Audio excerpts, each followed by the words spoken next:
21वीं सदी जो इंसान साइंस जे सोझिरे ते कई अनोख तजुर्बा ईजाद करे चुको आहे।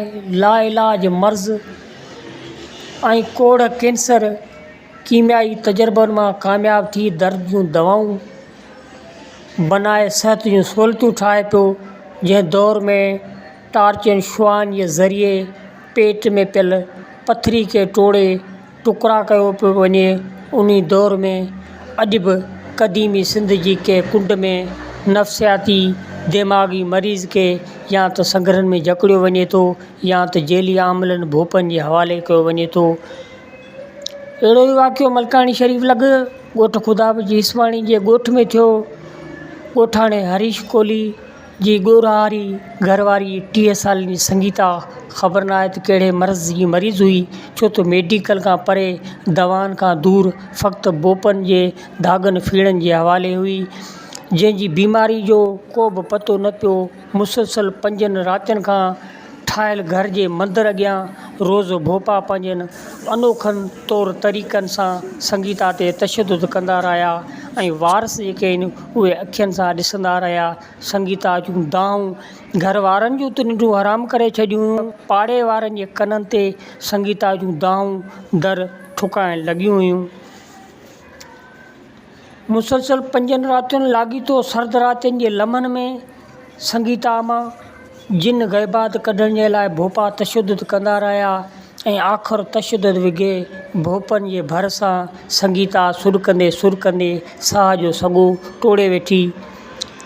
संगीता सां जॾहिं वेदन थी रहियो हो त घर जा भाती बि खुलियल अखियुनि सां ॾिसंदे रहिया। संगीता आऊं ऐं दाऊं करे बचाइण जे लाइ वॾियूं मिंथूं कयूं हूंदियूं, पर केर बि संगीता जे वेझो न थे आया, छो त उन्हनि खे इहो ख़ौफ़ हो त संगीता मां जिन ऐं ग़ैबात वेठल आहे। असां इहो ई ॾिठोसीं त चऊं वाह जिन था कढूं, भूत था कढूं, हीअ भोपा हुआ, हीअ पंहिंजा पाण में हुआ हिते जा, ठीकु आहे न, हीअ घर जा भाती टोटल ते पंहिंजा पाण में आहिनि, जंहिंमें हीअ भाउ आहिनि भाइटा आहिनि, सभु गॾु आहिनि। असीं हिते पाड़े वारा आहियूं, असीं दाऊं ॿुधी कीकूं ॿुधी ईंदासीं, पर असांखे अचणु कोन ईंदा। चयो भाई असांजो मसइलो आहे, असांजे ॾेव जो मसइलो आहे, असीं ॼाणूं हीअ ॾेव ॼाणूं, असांजो मसइलो आहे, ॿिए कंहिंजो अचण जो कमु ई कोन्हे। असां पोइ वरी वापसि वेंदासीं। इहो 2-3 ॾींहंनि जो मसइलो इहो हलिया पिए। भई कल्ह टियों ॾींहुं बि तव्हां ॾिठो हूंदो हिते, जॾहिं तव्हां स्टाफ खां पुछा कंदा, ख़ैर पुत ई पुछा कंदा त हिते छोकिरियुनि खे नियाणियुनि खे वात में त जुतियूं लॻाए बाक़ाइदे हिकिड़ो हथ में पादर, हिकिड़ो जो मुंहं में पादर, हिन रोडनि तां पेर घणे हिननि हलायो आहे। पोइ बि असां चयोसीं, असां एतिरो चयो भाई हीअ नाजाइज़ी करियो पिया, हीअ मज़हब जे ख़िलाफ़ु ॻाल्हि आहे। मज़हब ईअं तव्हांखे कोन थो चए त तव्हां हीअं करियो, नियाणियुनि खे तंग करियो, नियाणियुनि खे ज़लील करियो। चलो ॾेव जी पूॼा आहे त तव्हां उते वेही करियो पूॼा, ॾेव जे पिण में बि पूॼा करियो, ईअं कोन्हे ज़लील करियो नियाणियुनि खे रोडनि ते रस्तनि ते। असां चवंदासीं, असांखे चवंदा भाई असांजो मसइलो पंहिंजो आहे, असांजे ॾेवनि जो मसइलो आहे, तव्हां विच में अचो ई न तव्हां हिते असां न अचो बि सही। पोइ असां भाउ कोन ईंदा हुआसीं। राति बि आख़िर तीअं असां इहे ई दाऊं ॿुधियूंसीं, घोड़ा ॿुधियोसीं। पोइ हुनजो छोकिरी जो सहुरो आयो, उहो असीं मुंहिंजे घर अची सॾु कई मूंखे, ऐं ॿाहिरि निकितो त हुन मूंखे चयो दादा हीअं वाक़ियो थियो आहे, जेको सो हिननि भोपनि बि छोकिरी धकड़ी मारे विधो आहे। मूं चयो असां निकिरूं था ॿाहिरि, असां रोड ते आयासीं, पर असां सरज़मीन ते कोन हलंदासीं, छो तव्हां अॻु में असांखे अचणु कोन थो ॾिनो, तव्हां ख़बर कंहिं मारियो आहे, छा मारियो आहे, असां कोन ॾिठो न, असां कोन था शादी ॾिनो फिलाणे धकायो आहे, कंहिं भोपे धकायो आहे।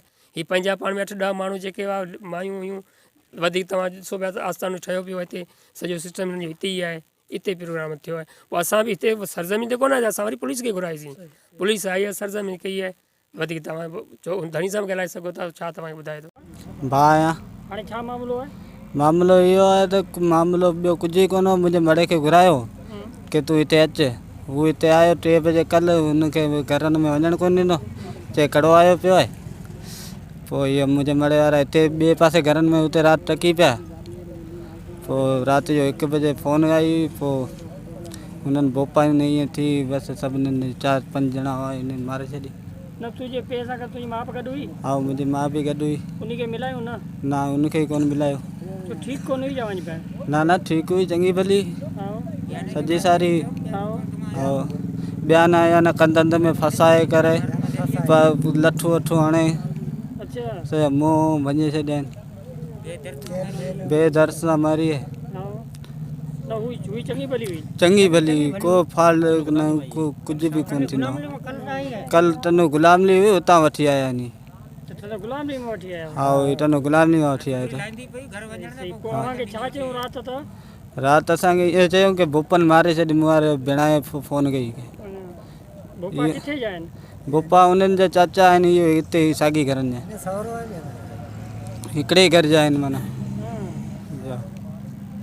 माने भोपाई में मूंखे अचनि न ॾे हाँ हिन हाणे लठ छोकिरी विझनि साह निकिरी वियो वो भोपो कहिड़ो बाबू हिकिड़ो वालजी आहे हाँ हिकिड़ो भावल ॿियो हुरसिंग हाँ ॿियो कुर्सी जो भाउ आहे, हू भाइटा आहिनि बब्बा। भाई टाइम मन हू सॻा भाइटा आहिनि, हू भाउ अच्छा आहे। पुलिस माण्हू घणा बता भोपा बदान बा खणी वई कहिड़ा बदान पुलिस हुरसिंग हिकिड़ो बचल बचल बाकी भाजी कड़ा बैन ॿिया बची आहिनि वालजी भॻो आहे हाँ ॿियो वालजी छोकिरो चंदर भॻो आहे हाँ ॿियो